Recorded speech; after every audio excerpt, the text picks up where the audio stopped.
Hi ನಮಸ್ಕಾರ. ನಾನು ಬಸವರಾಜ್ ಮಾತಾಡ್ತಾ ಇದ್ದೀನಿ, ಪತ್ರಕರ್ತರು. ವಿಶೇಷವಾಗಿ ನಾನಿವತ್ತು ಒಂದ್ ರೀತಿ ಕಿತ್ತೂರು ಕರ್ನಾಟಕದ ಅತ್ಯಂತ ದೊಡ್ಡ ಸಕ್ಕರೆ ಕಾರ್ಖಾನೆ ಅಂದ್ರೆ ತಪ್ಪಾಗ್ಲಾರ್ದು ರಾಷ್ಟ್ರೀಯದಲ್ಲಿ ಬರ್ತಕ್ಕಂಥ ಮಲಪ್ರಭಾ ಸಕ್ಕರೆ ಕಾರ್ಖಾನೆಗೆ ಬಂದಿದ್ದೀನಿ. ವಿಶೇಷವಾಗಿ ಮಲಪ್ರಭಾ ಸಕ್ಕರೆ ಕಾರ್ಖಾನೆಗೆ ಬ್ಯಾಕ್ ಬೋನ್ ಅಂದ್ರೆ ಯಾರಪ್ಪ ಅಂತಂದ್ರೆ ಒಂದು ರೈತರು, ಒಂದು ಕಾರ್ಮಿಕರು. ವಿಶೇಷವಾಗಿ ಎಲ್ಲ ಒಂದ್ ಕಡೆ ಕಾರ್ಮಿಕ ವರ್ಗಕ್ಕೆ ಬಂದಾಗ ಸಾಕಷ್ಟು ಒಂದ್ ರೀತಿ ಮಲಪ್ರಭಾ ಸಕ್ಕರೆ ಕಾರ್ಖಾನೆ ಅವತ್ತಿಂದ ಇವತ್ತಿನವರೆಗೂ ಉಳಿದಿದೆ ಅನ್ನೋದಕ್ಕೆ ಆ ನಿರ್ವಹಣೆಗೆ ಕಾರಣ ಯಾರಪ್ಪ ಅಂತಂದ್ರೆ ನಮ್ಮ ಹೆಮ್ಮೆಯ ಕಾರ್ಮಿಕರು. ವಿಶೇಷವಾಗಿ ಆ ಕಾರ್ಮಿಕರಿಗೆ ಇಲ್ಲೇ ಇರ್ಲಿ ಅವ್ರಿಗೆ ಅಂತ ಹೇಳ್ಬಿಟ್ಟು ಸಾಕಷ್ಟು ಆಗಿನ ಒಂದ್ ರೀತಿ ಆಡಳಿತ ಮಂಡಳಿ ಸಾಕಷ್ಟು ವಸತಿ ಗೃಹಗಳನ್ನ ಕಟ್ಕೊಡ್ತು. ಅಂತ ಸಂದರ್ಭದಲ್ಲಿ ಪ್ರಸ್ತುತ ಆ ವಸತಿಗಳು ಆ ವಸತಿ ಗೃಹಗಳ ಪರಿಸ್ಥಿತಿ ನೋಡಿದ್ರೆ ತುಂಬಾ ಶೋಚನೀಯವಾಗಿದೆ ಮತ್ತೆ ಶಿಥಿಲವಾಗಿದೆ. ವಿಶೇಷವಾಗಿ ಮಳೆಗಾಲದಲ್ಲಂತೂ ಎಲ್ಲ ಒಂದ್ ಕಡೆ ಸಾಕಷ್ಟು ಸೋರಿ ಅದರಲ್ಲೇ ದಿನನಿತ್ಯ ಕಾಲ ಕಳೀತಕ್ಕಂಥ ಪರಿಸ್ಥಿತಿ ನಿರ್ಮಾಣ ಆಗೈತೆ. ಹಾಗಾಗಿ ಮೊನ್ನೆ ತಾನೇ ಎಲೆಕ್ಷನ್ ನಲ್ಲಿ ಸಾಕಷ್ಟು ಆಡಳಿತ ಮಂಡಳಿ ಹೇಳಿಕೆ ಕೊಟ್ಟಿದ್ರು, ಒಂದ್ ರೀತಿ ಕಾರ್ಮಿಕರ ಮತ್ತೆ ಕಾರ್ಮಿಕರಿಗೆ ಇರ್ತಕ್ಕಂಥ ಸಂಬಂಧಿಸಿದ ಎಲ್ಲಾ ಸಮಸ್ಯೆ ಬಗೆಹರಿಸ್ತೀವಿ ಅಂತ. ಈಗ ವಿಶೇಷವಾಗಿ ಕಾರ್ಮಿಕ ಇಲಾಖೆಗೆ ಮತ್ತೆ ಆಡಳಿತ ಮಂಡಳಿಗೆ ಎಚ್ಚರಿಸ್ತಕ್ಕಂಥ ಕೆಲಸ ಮಾಡ್ತಾ ಇದೀವಿ. ಬನ್ನಿ, ಯಾವ ರೀತಿ ಇಲ್ಲಿರ್ತಕ್ಕಂಥ ಕಾರ್ಮಿಕರು ವಾಸ ಮಾಡ್ತಕ್ಕಂಥ ಈ ಒಂದು ವಸತಿ ಗೃಹಗಳು ಯಾವ ರೀತಿ ಇದಾವೆ, ಯಾವ ರೀತಿ ಶಿಥಿಲಗೊಂಡಿದ್ದಾವೆ ಅಂತಕ್ಕಂದ್ರ ಬಗ್ಗೆ ಸಮಗ್ರವಾಗಿ ತೋರಿಸ್ತೀನಿ. ನಾನು ನಿಮ್ಮ ಬಸವರಾಜು. ದುಸ್ಥಿತಿಯಲ್ಲಿರುವ ಮಲಪ್ರಭಾ ಸಕ್ಕರೆ ಕಾರ್ಖಾನೆ ಕಾರ್ಮಿಕರ ವಸತಿ ಗೃಹಗಳು ಇನ್ನಾದರೂ ಕಾರ್ಮಿಕ ವಸತಿ ಗೃಹಗಳಿಗೆ ಅಧ್ಯಕ್ಷ Channaraju Hattiholi repair Bhagya ಕಲ್ಪಿಸುವವರೇ.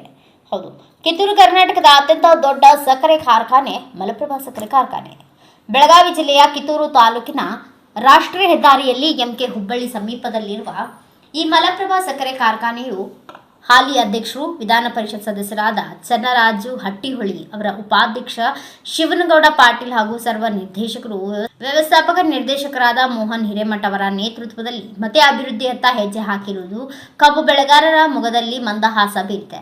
But ಈ ಕಾರ್ಖಾನೆಯನ್ನ ಉಳಿಸಿ ಮತ್ತೆ ಅಭಿವೃದ್ಧಿಯತ್ತ ತೆಗೆದುಕೊಂಡು ಹೋಗಿರುವ ಪ್ರಮುಖರಲ್ಲಿ ಕಾರ್ಮಿಕ ವರ್ಗದ ಪಾತ್ರ ತುಂಬಾ ಮಹತ್ವದ್ದು. ಆದರೆ ಅದ್ಯಾಕೋ ಏನೋ ಗೊತ್ತಾಗ್ತಿಲ್ಲ. ಮಲಪ್ರಭಾ ಸಕ್ಕರೆ ಕಾರ್ಖಾನೆ ಕಾರ್ಮಿಕರು ವಾಸ ಮಾಡುವ ಕಾರ್ಮಿಕರ ವಸತಿ ಗೃಹಗಳು ತುಂಬಾನೇ ಶೀತಲಗೊಂಡು ಪ್ರಸ್ತುತ ಮಳೆಗಾಲವಾಗಿರುವುದರಿಂದ ಕಾರ್ಮಿಕರು ವಾಸ ಮಾಡುವ ಬಹುತೇಕ ವಸತಿ ಗೃಹ ತುಂಬಾನೇ ಸೋರುತ್ತಿರುವುದರಿಂದ ಕಾರ್ಮಿಕರಿಗೆ ದಿನನಿತ್ಯ ತುಂಬಾನೇ ತೊಂದರೆ ಆಗ್ತಿದೆ. ಇದರ ಜೊತೆಗೆ ವಸತಿ ಗೃಹಗಳ ಮೇಲ್ಛಾವಣಿ ಪದರುಗಳು ಕುಸಿದು ಬೀಳುತ್ತಿವೆ. ಇಷ್ಟೆಲ್ಲ ಆದರೂ ಅನಿವಾರ್ಯ ಪರಿಸ್ಥಿತಿಯಲ್ಲಿ ಇದರೆಲ್ಲ ದಶಕಗಳಿಂದ ಕಾರ್ಮಿಕರು ವಾಸ ಮಾಡುವ ಪರಿಸ್ಥಿತಿ ಬಂದೊದಗಿದೆ. ಇತ್ತೀಚೆಗೆ ನಮ್ಮ ನ್ಯೂಸ್ ಸಮೂಹದ ರಾಜ್ಯ ಉಪಸಂಪಾದಕ ಬಸವರಾಜು ಪತ್ರಿಕಾಗೋಷ್ಠಿಯಲ್ಲಿ ಕಾರ್ಖಾನೆ ಅಧ್ಯಕ್ಷ ಚನ್ನರಾಜು ಹಟ್ಟಿಹೊಳಿ ಅವರಿಗೆ ಈ ಸಮಸ್ಯೆ ಬಗ್ಗೆ ಪ್ರಶ್ನೆಯನ್ನು ಕೇಳಿದಾಗ ಅವುಗಳನ್ನು ದುರಸ್ತಿ ಮಾಡುವ ಕೆಲಸ ಆದಷ್ಟು ಬೇಗ ಪ್ರಾರಂಭಿಸುತ್ತೇವೆ ಎಂದು ಹೇಳುವುದು ಕಾರ್ಮಿಕ ವರ್ಗದಲ್ಲಿ ಮಂದಹಾಸ ಬೀರಿದೆ. ಅದರಿಂದ ಬಸವರಾಜು ಅವರು ಈ ಬಗ್ಗೆ ಸಮಗ್ರವಾಗಿ ವರದಿ ತಯಾರಿಸಿ ಬೆಳಕು ಚೆಲ್ಲುವ ಕೆಲಸ ಮಾಡಿದ್ದಾರೆ. ಅವರು ವಾಸ ಮಾಡ್ತಕ್ಕಂಥ ಏನು ವಸತಿ ಗೃಹ ಕೊಟ್ಟಿದಿರಲ್ಲ, ಆ ವಸತಿ ಗೃಹ ತುಂಬಾ ಹಾಳಾಗಿ ಪಾಳು ಬಿದ್ಬಿಟ್ಟವೆ. ಹಾಗಾಗಿ ಈಗ ಎಷ್ಟೋ ಜನ ಆಡಳಿತ ಮಂಡಳಿಗಳು ಬಂದೋದ್ರು, ಯಾರ ಕೈಲೂ ಆಗಿಲ್ಲ. ಈಗ ನಾನ್ ಕೇಳೋದು ಒಬ್ಬ ಪತ್ರಕರ್ತನಾಗಿ, ವಿಶೇಷವಾಗಿ ಪಾಪ ಇವರೆಲ್ಲ ಮಾತಾಡಿದ್ರೆ ಸುಮ್ಮನೆ ನೀವೇನೇನೋ ಮಾಡ್ತೀರಾ.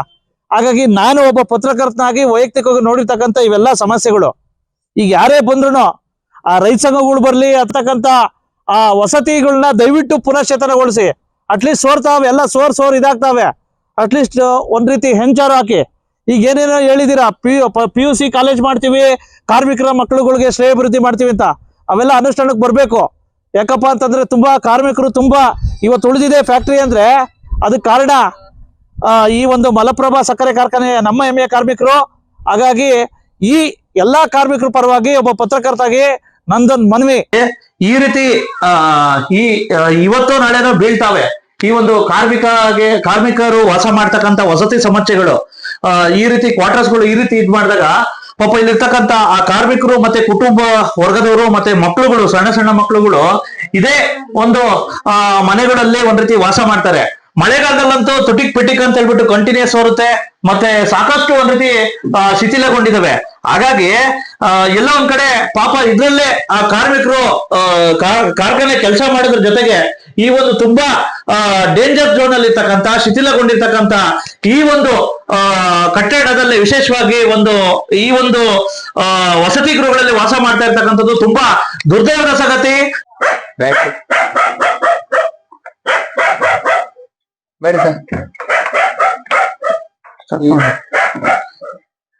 ಈ ನಮ್ಮ ಈ ಕೋಲೆದಾಗೆ ಹಾ ಇಲ್ಲಿ ನೋಡ್ರಿ ನನ್ನ ಕಾಲು ಒಂದ್ ಸ್ವಲ್ಪ ಇದಾಗೈತಿ. ಹಾ ರೀ ಬಿದ್ದು ಒಂದಿಟ ಬತ್ತಲ ಏನಿದೆ ಜಾರಿ ಇಲ್ಲೆಲ್ಲಾ ನೋಡ್ರಿ ಒಳಗ ಎಲ್ಲಾ ನೀರ್ ಸೋರ್ತಾರ.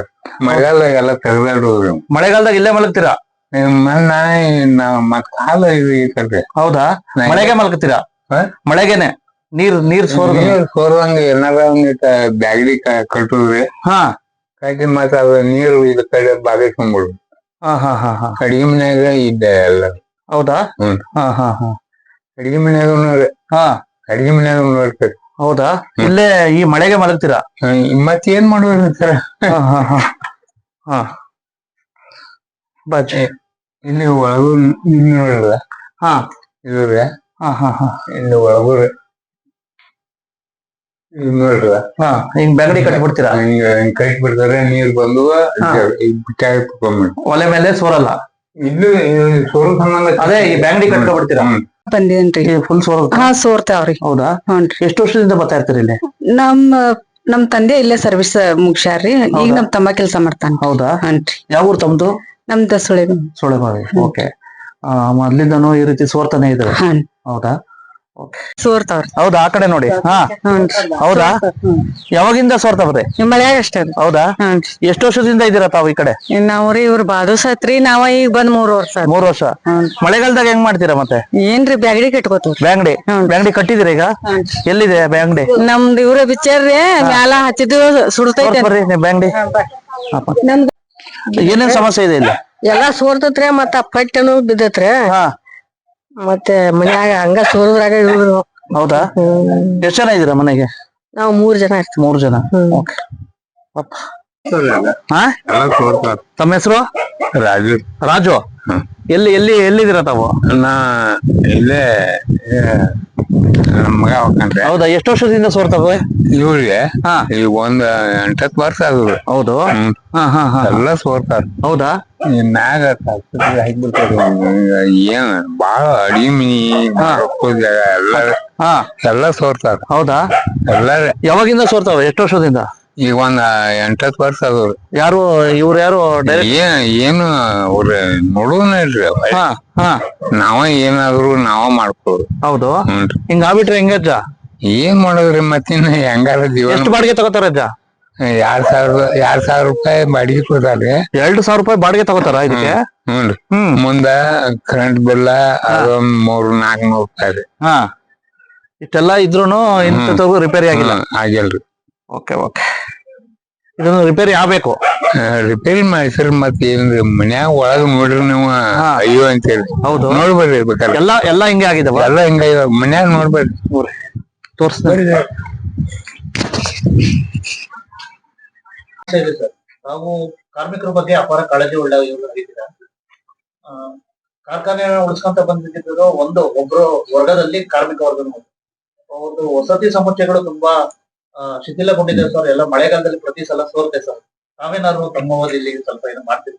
ಅವಶ್ಯವಾಗಿ ಕಾರ್ಖಾನೆಯ ಕಾರ್ಮಿಕರ ಒಂದು ಹಿತದೃಷ್ಟಿಯಿಂದ ಆ ಶಿಥಿಲಾವಸ್ಥೆಯಲ್ಲಿರುವಂತ ಎಲ್ಲ ಅವರ ಕಟ್ಟಡಗಳನ್ನು ಸುಧಾರಣೆ ಮಾಡ್ಲಿಕ್ಕೆ, ಈ ಶೀಟ್ ಹಾಕೋದಿರ್ಲಿ, ಅವರ ಚಾವಣಿ ಸುಧಾರಣೆ ಮಾಡೋದಾಗ್ಲಿ, ಬೇರೆ ಅವರಿಗೆ ಆ ಮನೆ ಅವರು ವಾಸಿಸುವಂತ ಸ್ಥಳಗಳನ್ನ ಸುಧಾರಣೆ ಮಾಡ್ಲಿಕ್ಕೆ ಈ ಸರಿ ನಾವು ಮಾತಾಡಿದ್ವಿ ಹೋದ ಆಡಳಿತ ಮಂಡಳಿಯಲ್ಲಿ. ಈ ಸರಿ ಅದನ್ನ ಫೈನಾನ್ಷಿಯಲ್ ಕಂಡೀಷನ್ಸ್ ಅದನ್ನೆಲ್ಲ ನೋಡ್ಕೊಂಡ್ಬಿಟ್ಟು ಖಂಡಿತವಾಗಿ ನಾವು ಕಾರ್ಮಿಕರಿಗೆ ಅನುಕೂಲ ಮಾಡಿಕೊಡ್ತೀವಿ. 5 ಲಕ್ಷ ಕಬ್ಬು ನುಗ್ಸಾಕ 12 ಕೋಟಿ ರೂಪಾಯಿ ಬಂಡವಾಳ ಬೇಕು. ಇನ್ನಾದ್ರೂ ಮಲಪ್ರಭಾ ಸಕ್ಕರೆ ಕಾರ್ಖಾನೆ ಕಾರ್ಮಿಕರ ದುಸ್ಥಿತಿಗೆ ಒಳಗಾದ ವಸತಿ ಗೃಹಗಳಿಗೆ ರಿಪೇರಿ ಭಾಗ್ಯ ಸಿಗುವುದೇ ಎಂಬುದನ್ನು ಕಾದು ನೋಡಬೇಕಿದೆ. ಬ್ಯೂರೋ ರಿಪೋರ್ಟ್ ಬಸವರಾಜು, ಭಾರತ ವೈಭವ news, MK Hubballi. Thanks for watching. Read, discuss and debate with editor Dr. Yan Prashant Rao. Wanted reporters in print, digital and visual media for Bharat Vaibhav Daily Newspaper, BV News 5 Channel and BV Fast Web News from all the talukas of Karnataka, Goa and Maharashtra. If interested, send your resume to 9019229369.